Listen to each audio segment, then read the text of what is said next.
Çəkil. Uşaqlar, baxın, səsə qulaq asın. Dəlixanadır bura. Məşdağa qadınların həbsxanası. Bax, qışqırır. Dəli qışqırır, görürsünüz.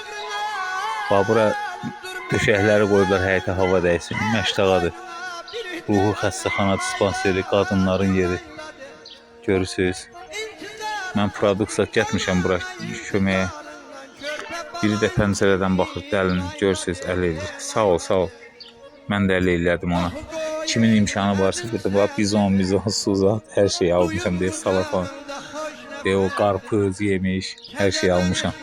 Kimin imkanı varsa gəlib, bax, belənsi pulluq adamlar, qadınlar, pullu kişilər, həc xanımlar, həcilər, kimin imkanı var, gəlin, bax, belə xəstələrə produksiya alın, gətirin, qarpız, yemiş, marojna, soyuq su, yayın günü.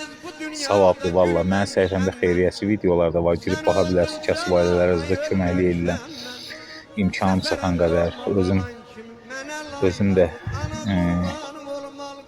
menecer işləyirəm, satış meneceri, başqa işlərlə məşğul deyil. Dəlilər paltarlarını yuyublar, biraz ağıl üstündə olanlar, plastinasını yuyub özləri asıl həyətdən setkalarında oturmuşam, belə.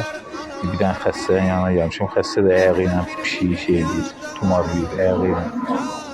Ağzımda xəstə deyirsə, kimin imkanı varsa Allaha da xoş gedər. Allah Quran-ı Kərimdə deyir ki, mən dəlilərdən sorğu-sual eləməyəcəm, ruhu xəstələrdən. Kimin imkanı varsa bu insanlara yazığınız gəlsin. Görürsünüz, raşotkalı qəfəsdə həbsxana kimi yerdə yaşayırlar. Balaca proqulkalardır, gündə 1 saat proqulkaya buraxırlar, saat yarım 1 saat.